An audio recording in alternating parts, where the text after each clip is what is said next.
Hello, everyone, and welcome to the Cultured Pull List.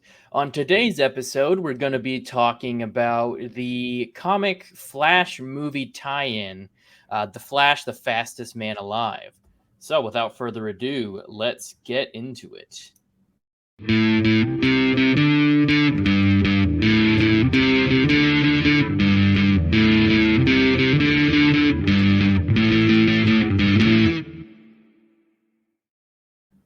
Hello, we are your hosts, Mike and Luke from Casual Experts. Huh. And yeah, like I said earlier, we are covering the comic Flash movie tie-in. As far as I know, this is canon. Yeah, Movies do this a lot where they'll have like kind of a comic tie-in. Usually they're kind of unconsequential. I think the only one that really seemed to really matter that much was the one for the Amazing Spider-Man 2 when they kind of showed why he replaced his old suit, because it's not mentioned at all in the movie. But usually movies kind of ignore these, even though they're canon. So I'm kind of curious, but I wanted to cover this because DC actually, it's in kind of their suggested reading for this movie.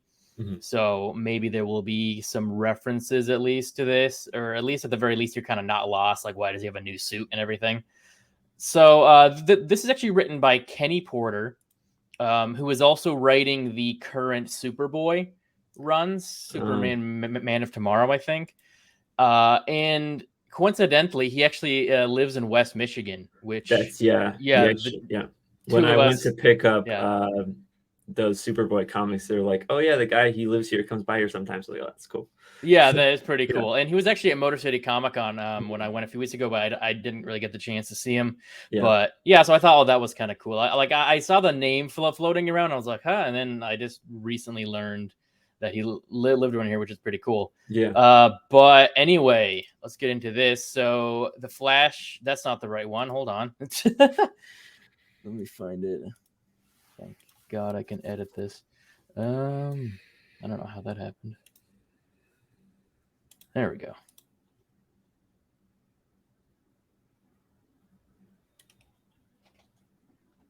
Gave myself a heart attack for a second. All right. There we go. Okay, so The Flash, the Fastest Man Alive, as we already said, written by Kenny Porter. The artists are Ricardo Lopez Ortiz, Juan Ferreira, Jason and Jason Howard. The colorists are Romulo Fajardo Jr., Juan Ferreira again, and Jason Howard again. And the letterer is Steve Wands. And this is a 3-issue miniseries that was released between November of last year and January of this year. So this story opens up, and it's not really clear how long after Justice League this is, but it seems like, if anything, it's been like a few weeks to a month. It doesn't seem like it's been very long at all. Right. But Barry has been active in Central City and everything, superheroing. But anyway, we open up, and these criminals, these weapons. Well, they're not weapons dealers because they're trying to steal these weapons, but they're from Gotham City, and they're like, hey, we don't have to worry about Batman here. But then it's right when they start to steal these weapons, Flash shows up, takes all the guns and destroys them. And, much to their chagrin, but before Flash can really take out the thieves, this huge metal dude breaks out and starts attacking Flash. And Flash tries to fight back. He ends up using a bunch of super speed punches against him, but it doesn't really do anything because, the dude's made of metal. And all he ends up doing is breaking his hands and destroying the gloves on his suit. And this big guy ends up knocking Barry away, and Barry kind of retreats. And next scene, we see this big guy whose name is Girder. He's talking to the guy who seemed to be in charge of the whole operation, and the guy basically says he's not going to pay Girder because he didn't actually kill Flash. He didn't really get rid of him. He just kind of, injured him for now. And Girder says, I really need that money. And we just kind of see a flashback and see that he needs money for his dad, who seems sick. And this head honcho thief guy says, if you take care of Flash, then, I'll pay you, basically. So he says, oh, all right, fine. I guess I'll go kill Flash. So then we cut to Barry. He's on his way to his internship at a crime lab, which we saw him kind of get accepted at the end of Justice League. Right. Bruce seemed to help him get a job at a crime lab, but at this point he's just an intern. But he's late, per usual for Barry Allen. He's late to his internship, and he's on the phone with Patty Spivot and Albert, who are his fellow interns there at the crime lab, telling them like he's on his way, but he's late. But just then he sees this giant bank vault door get thrown across the street, and he tells Patty like, "Oh no, I'm sick. Sorry, I'm not gonna make it in." She's not happy, but he ends up using his super speed to go run all the way back home and grab his suit and put that on, and then come back within like the span of a couple of seconds. And it turns out that Girder is robbing this bank pretty much just to, well, he just attacked the bank just to bring Flash there, and he attacks Flash again, and Flash still can't really seem to do anything to hurt him. All he can really do is get out of there and escape to safety. And he realizes he needs help to take this guy down. So we end up cutting to Gotham City, where Batman is watching these two weirdos in pumpkin masks on motorcycles just throwing bombs.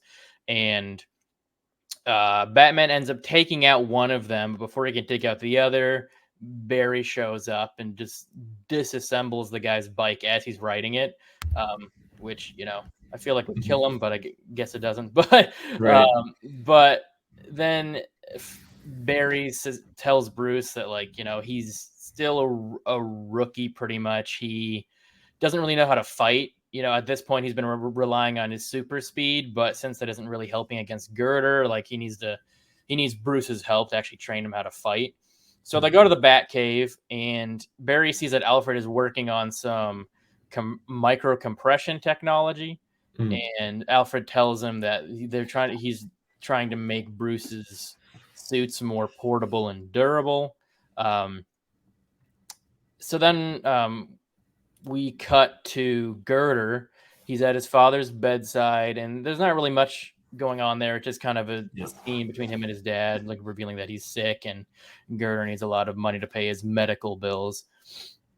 And it seems like if he doesn't come up with some money soon, his dad's pretty much, gonna have nowhere to go. The hospital's not gonna keep him there much longer. So then we cut back to Barry and Bruce. Bruce is sparring with Barry, training him how to fight, teaching him how to fight, but also trying to get him to stop relying on his speed, because at first he does, and Bruce kind of tells him to not use his speed, but since Barry doesn't really know how to fight, he ends up getting the crap kicked out of him, which kind of which frustrates Barry, and he ends up just lashing out with his powers, which ends up allowing him to punch a wall, punch a hole into a concrete wall in the room that they're in, but his hand isn't hurt at all. And Bruce figures out that he somehow just kind of automatically uses powers to increase the density in his hand. So he's able to he's basically got a super punch power now. And Bruce says that Barry should use it to fight Girder, but Barry's like, no, I can't, because this, when I go too fast, use my super speed, it can be pretty destructive, and he kind of demonstrates it by running super fast in the Batcave, which ends up destroying the Batmobile. So then we cut back to Girder. He's attacking the police department now, still trying to kill Flash, still trying to draw him out. So Flash and Batman gear up to go back to Central City to stop Girder. Flash is able to save a few people, but again, he's really no match for Girder. And he gets kind of he kind of has an existential crisis at this point. He's like, what am I doing? I can't even beat this guy. I should just quit at this point. And Batman's like, no, stop it. No, he kind of gives him a pep talk, and he's like, it's not your powers that make you special. It's your ability to stand up to, whatever challenges face you, and Mm-hmm. your brave spirit. And he gives him this ring with the Flash symbol on it. And Flash like, hey, what's this? And Bruce says, hey, it's a gift from me and Alfred. Now get your butt back into the fight. And so Barry puts the ring on and runs back into the fray, and you get to see some flashbacks of his life. We kind of see a flashback of him fighting a parademon from Justice League, and he's kind of like psyching himself up. So then he runs and he activates the ring, which pops a suit out. I thought I had the image for it, but I guess not. But a suit pops out, which it turns out that that's the technology that Alfred was working on earlier. Right. And they made a new suit for him that fits in his ring. It's like some crazy micro compression technology. So he has this new suit, and he finally decides to just go ahead and use that supersonic punch thing, whatever. And so he does that, and that seems to damage Girder. And he's also able to punch him a lot without hurting his suit. It still kind of hurts his hands, but it doesn't damage his suit at all. But that punch seemed to kind of end Girder or defeat Girder. So the next scene, we see Girder being hauled away in this giant truck by the police. Flash basically says, hey, the suits were really cool. Thanks. It didn't get damaged at all. And then he asks Bruce to do him a favor, which turns out to be paying for Girder's dad's hospital bills, because during their fight, Girder had mentioned something about like, I have to do this to save my dad, basically. Right. So Flash goes in and tells Girder that, and Girder, seems kind of begrudgingly thankful to Flash. And then in this last scene, we see Flash and Bruce talking, and it's just kind of like they're just kind of discussing what happened. It's kind of a recap of everything. And then a big explosion happens on the horizon, and Flash goes to investigate it, basically. And Bruce says, he'll be there in a minute, basically. He's, because he's in his civilian clothes.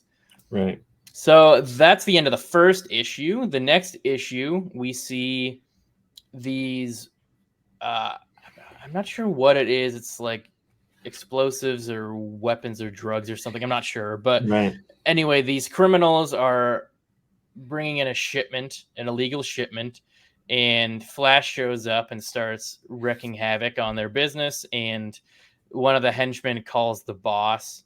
I forget his name, but he calls the boss like, the Flash is here. We're screwed. And the boss ends up talking to his brother, who's in the shadows at this point. And the guy in the shadow says, you need to bring in the big guns, meaning himself. And then we see Flash just kind of take on the henchmen with relative ease. Then we cut back to the criminals, and we see the brother of the head honcho, and he's this really ugly looking dude named Tar Pit. Seems to be made of like molten tar, pretty much. Right. Where it's not really explained how that happened, but it seemingly there was some accident that caused him to be like this. But then we cut to Barry. He made it into the crime lab, but he's like an hour late. He's super late, and Patty and Albert had already started on all the cases, and they're giving him shit for being late all the time. And they give him a bunch of busy work to do, and on his way to take some files to storage, he ends up just kind of freaking out and stressing out about all the stuff he has to handle, all the stuff that's on his plate. And he runs into Dr. Singh, who's their boss, and he basically is like, Barry, you kind of got to shape up. And in the middle of their conversation, they see this armored car robbery happening live on the TV. And as Barry leaves to go change into his Flash costume, he notices that his hand starts vibrating incredibly fast, uncontrollably. But he still gets on his Flash costume and runs to find Tar Pit there. And there kind of seems to be a theme. They're just kind of like villains are doing bad stuff to kind of lure Flash out in the open to fight him because he's been messing with their business. So Flash and Tar Pit fight for a bit, but Flash keeps having issues with the vibrating, and it actually causes him to phase through one of Tar Pit's attacks, which he's never been able to phase before. And it seems to kind of take off some of Tar Pit's tar face. We just kind of see this weird skeleton underneath, weird skull. But Flash is knocked back against this car while he's still vibrating, and that causes the car to vibrate at a really unstable. Well, it destabilizes the molecules of the car, and the car ends up exploding. So Barry ends up running away before he can do any more damage because of his uncontrollable vibration. So after that, and it turns out that this whole armored car heist was just a distraction, so Flash couldn't stop their current shipment, so they're able to complete their shipment of whatever illegal stuff they're doing. Right. So after that, Tar Pit goes back to their evil crime base, whatever, and he ends up having an argument with his brother, and he basically tells his brother, you know what, I'm the boss now, and he ends up trapping him in a limo with his weird icky tar powers. Then we cut to Barry, who's in his hideout, which doesn't really look much like the hideout in the movie. I don't know. Right. In Justice League, I'm not sure if it's changed, like if he's supposed to have gotten a new layer since then, because everything else is pretty accurate to aesthetically to the movie, so to Justice League, so I'm not sure, but he's trying to figure out what's wrong with his vibration stuff going on. He tries to run some experiments on it, but he ends up I'm not really sure what this is exactly, but he ends up causing that to explode too. So back at his job, back at his internship, Dr. Singh tells him if you don't, he tells him that he's suspended until he can kind of get his act together. So Barry goes to visit his dad for advice, and his dad helps him to just focus on one thing at a time, what's going on in the moment, and that actually helps him with his vibration. He's able to just focus on one thing at a time. So again, Tar Pit ends up just causing havoc. He starts destroying a bunch of cars and endangering civilians on a bridge. So newly focused Flash shows up and starts fighting him, and he's actually able to use his newfound phasing powers. He's able to actually concentrate enough to actually control it now, and he's able to vibrate into a car and save a mom and her kid, and he's actually able to vibrate them too, through the car. So he's gained quite a bit of control over it at this point. So he and Tar Pit fight briefly. He's not really able to touch Tar Pit because he's made of molten tar, but he's able to dodge all his attacks. And then he uses some weird sonic. I'm guessing it's the same thing that he used last issue, but it's not really clear because there's a bunch of sound waves or something. But he's able to use some super special punch to punch a hole through Tar Pit, and then he uses the water underneath the bridge. He runs on top of the water and causes it to arc over onto the bridge and splash all over Tar Pit, which reduces his tar to it washes all the tar off of his skeleton. And at this point, he's just a skeleton in a pool of tar, which is kind of interesting, but he's still alive. So that's really weird. What is going on with this dude? What the heck happened to him?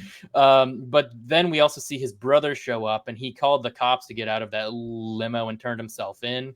So the cops arrest his brother and Tar Pit, and Barry seems to have a newfound confidence because he's able to. His dad helped him focus on one thing at a time and not stress so much.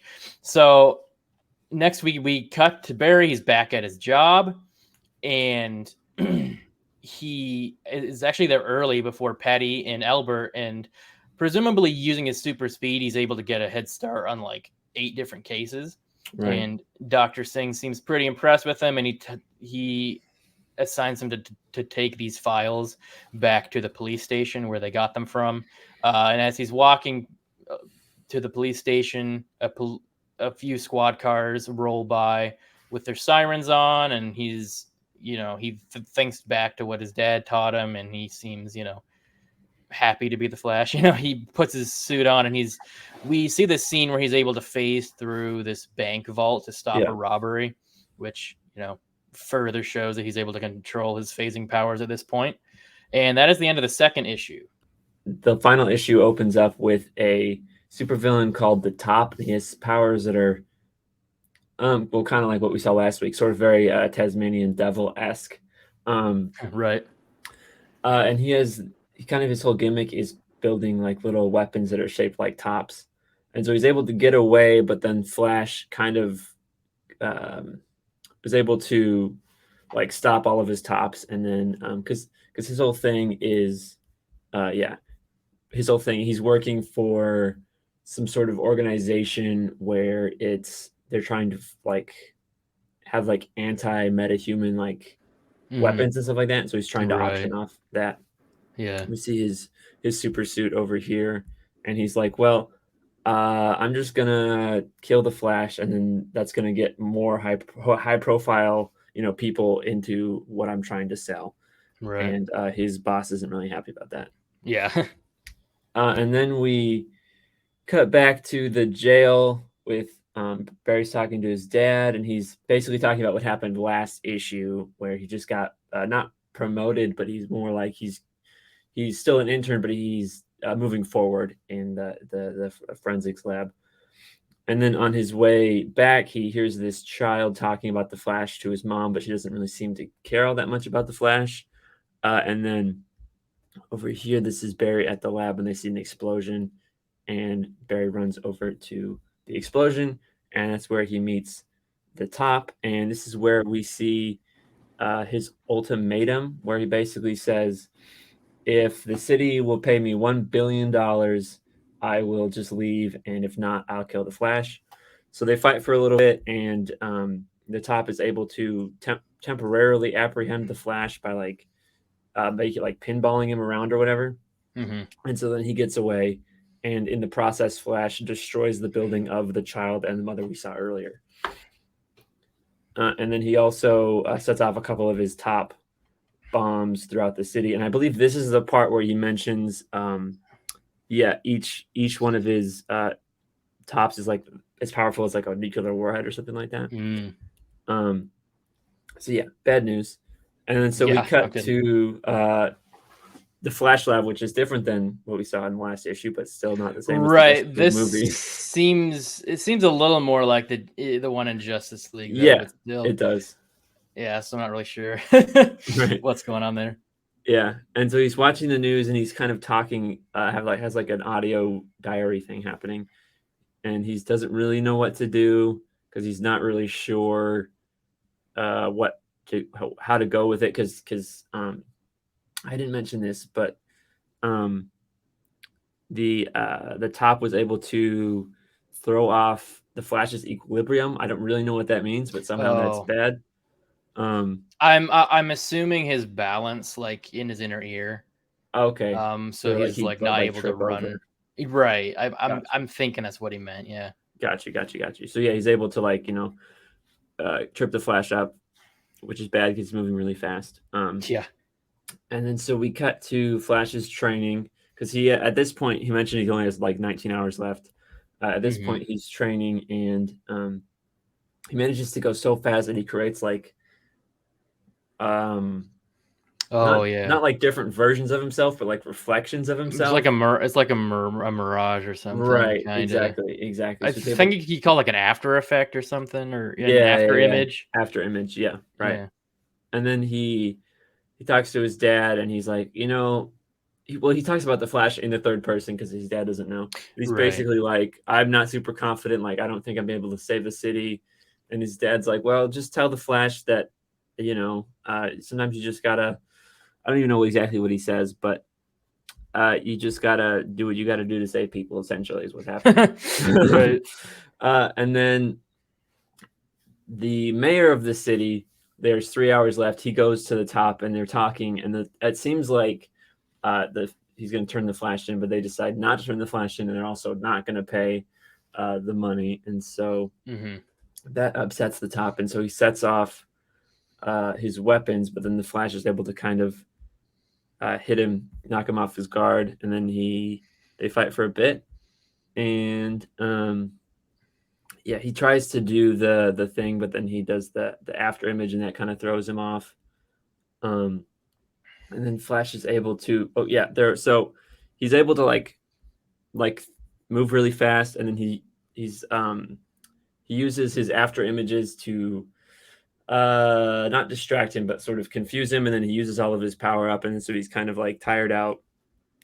The top is tired out, and then so they arrest him, and then Flash runs really fast and stops all the bombs, and then the kid's like, "Yeah, you destroyed my house, but you're still cool." That's great, right?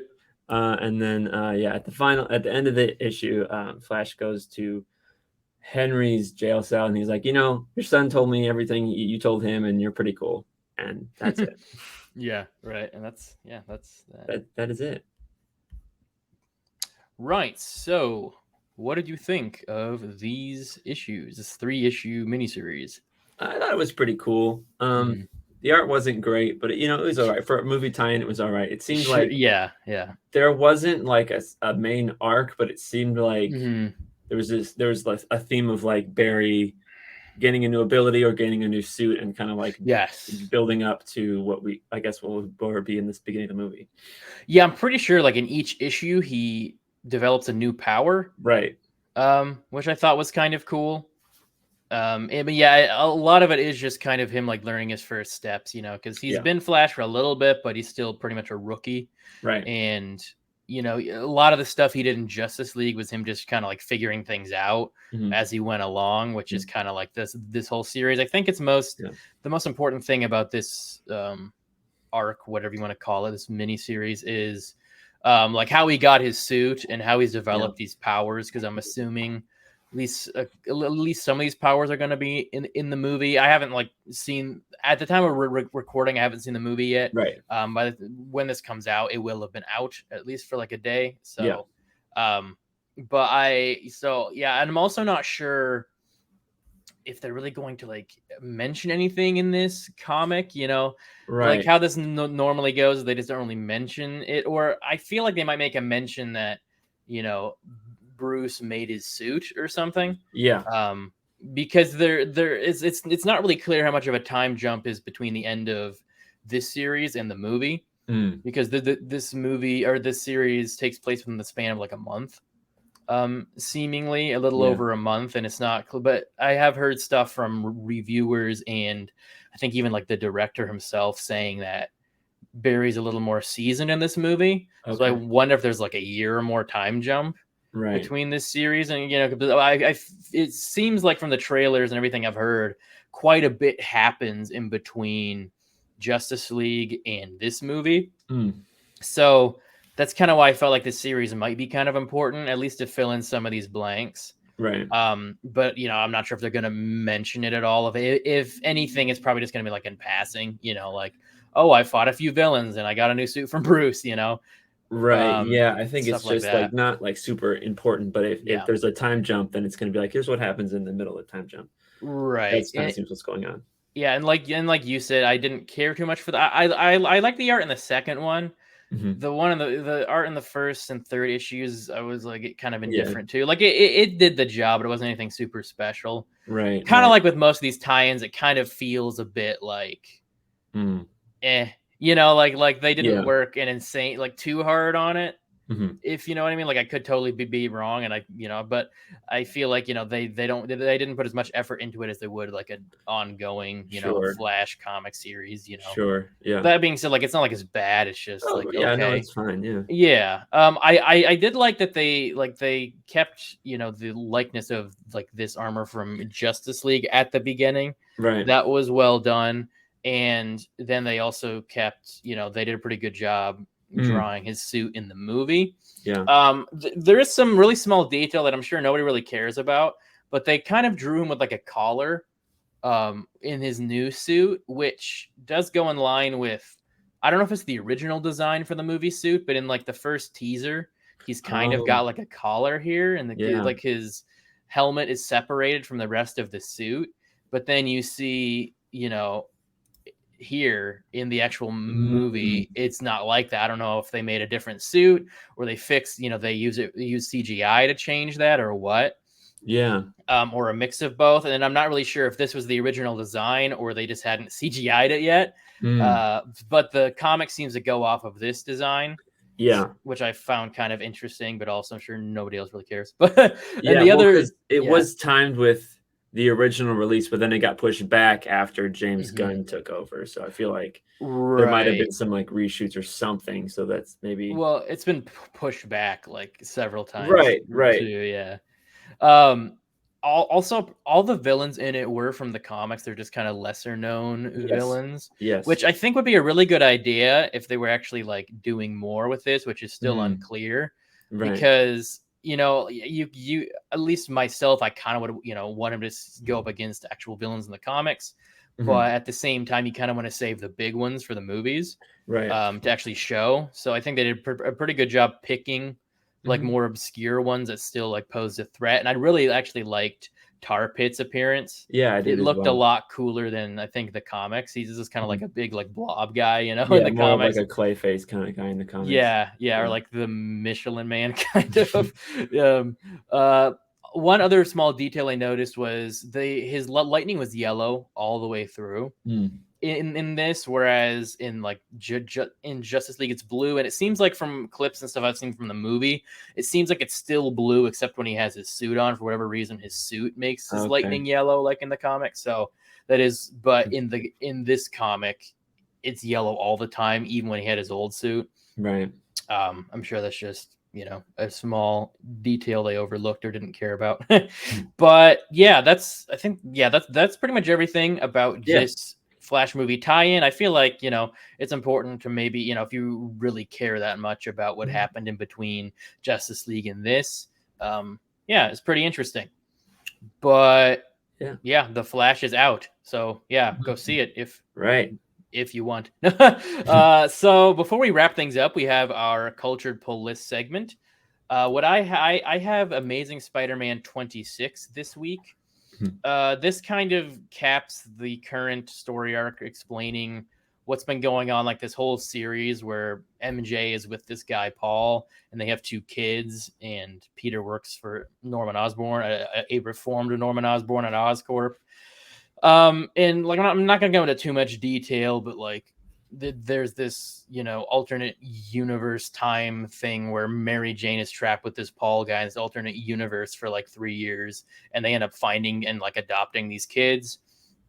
But in this issue, like you learn that Paul's not quite who he says he is, and like the kids aren't quite what you think they are either. But the biggest thing here, I think, is that Ms. Marvel ends up dying in this, which Marvel has been teasing for the last couple of weeks. And I remember seeing on like the official like announcement that this was happening, some like people in the comments at least one person in the comments said something stupid like "go woke, go broke" or something, and it's like what? Like it's Ms. Marvel, like she's been honestly kind of a fan favorite character the last few years. Like I don't understand people like hating Ms. Marvel. Like, to be fair, I didn't like her at first when she was first introduced, but I think the Avengers game and the show really made me like her. Plus, I feel like maybe there were some unchecked biases when I was younger. No, when she first came out, but she's cool, and it's kind of I'm not really sad that she's dead, because in the comics people die and come back so often. It's like I feel like it's oh no, she's dead until 3 months from now when they do like Ms. Marvel returns. They're gonna bring her back just in time for the movie. I guarantee you that. Oh they have to, because the Marvel is coming out in November. I'm sure they want to have some sort of like comic thing to hype up the movie. I did actually have another comic I want to talk about really briefly, Spider-Man number 9. It's the newest one in the issue in this newer series. But I mainly wanted to bring it up because there's this one section in it where Norman Osborn's invited to dinner at Peter's house. And he says that line like, "It's a jungle out there. I had to beat an old lady with a stick." To get Peter. Sorry I'm late. It's a jungle out there. I had to beat an old lady with a stick to get these cranberries. I thought that was a pretty funny reference. Yeah, Good old Dan That's- Slott. that's great. I'm Love pretty sure he that. made a reference somewhere to one of Mhm. the other movies, I think. So that was kind of fun little Easter egg there. But Yeah. yeah, what did you have this week? This week, well, I didn't have any new comics coming out, so I decided to pick up Mhm. one up from my old collection, and I have Mhm.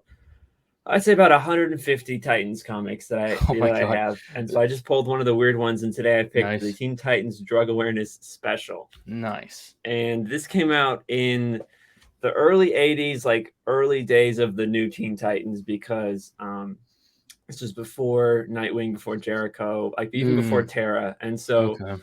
One of the first things you'll notice is that Robin's not in this issue, and Oh, okay. something to do with the rights because like Fox was airing the Batman and Robin cartoon, and this comic Oh. was published by Keebler, the company that makes the cookies, and so they couldn't, for whatever reason, get the Oh, rights what to the heck? Robin, so they That's created a funny. new character called the Protector. Ah, Yeah, is another that the guy with the cape yes, yes. on the cover? Okay. Yeah. And another thing is that Speedy wasn't a member of the Titans at this point, but he showed up because he famously did heroin that one time. Yes. So right. he's here too. Yeah, I But think that was like an 80s arc or something. Yeah. Where, yeah. yeah, and this book is wild. Like it opens up with Is this it? with Okay. this girl talking directly to the reader, and she's basically saying, Mhm. "Hi, my name's Debbie. I'm 13 Oh, years no. old. I do alcohol, pot, hash, oil, PCP, mushrooms, Holy hell. cocaine, heroin, Bruh. and I've been doing it for 3 years." And it's like, There's no, no you way. haven't. No, you There's haven't. no way. You're dead. Wait. She's been doing it since he was 10. Right, Yeah. exactly. Okay. No. Yeah. No. And She's it's like, if freaking you dead. do heroin once, like that's permanent damage, and you've been doing it for 3 years. Yeah. Yeah. That's No. crazy. She's 6 feet under at this point. Oh, there's no- Yeah, and there's just like a lot of stuff like that. Like there's parts where Yeah. like the way it depicts like schools is like kids are like Yeah. selling drugs to other kids, and that's Right. like everything that happens at schools and stuff. This Yeah, is kind of like a part of the war on drugs thing in the 80s. exactly. that- Yeah, and it's almost satire. It's wild. Right, but it's real, which is Exactly. crazy. That's kind of what I expected it to be like when you told me you were gonna do this. Mhm. And then I saw the cover and I thought it was gonna be like some serious like Yeah. story about some kid overdosing. I'm like, oh man, no, but no, that is No, exactly it's what I not. thought. Some like propaganda basically because Right, it's like yeah. so ridiculous. That's fun. Yeah. Where did you find this? I think I got it off of eBay because I think Oh, there's okay. 3 of them, and I have all 3 of them. But I got them off of That's eBay. Yeah. interesting addition to the collection. You're just like, Right, yeah, I have the anti-drug Titans issues. Nice. Exactly. Well, that's fun. Mhm. On that note, that is this week's episode. A little shorter than normal, but yeah. Thank you everyone so much for joining us. If you would like to help support us, you can go to patreon.com/theculturednerd. And if you would like to support this show specifically, look for our show's specific tier on the Patreon page. Thank you to all of our current Patreon supporters: Wesley H., Mitch S., Connor Y., Anna M., Oscar B., Craig L., and Salib K. We have been your hosts, Michael and Luke. And our logo and visual assets were designed by Jose Navarro. And our intro and theme was made by myself. Thanks again for joining us. If you liked this video, please like and subscribe and check out our other Cultured Pull List episodes. If you're watching this at home, you can scan the QR code on the bottom left to check out the Cultured Nerd on social media. And if you want to check out me and Luke's brand, Casual Experts, you can scan the code on the bottom right. Until next week, everyone.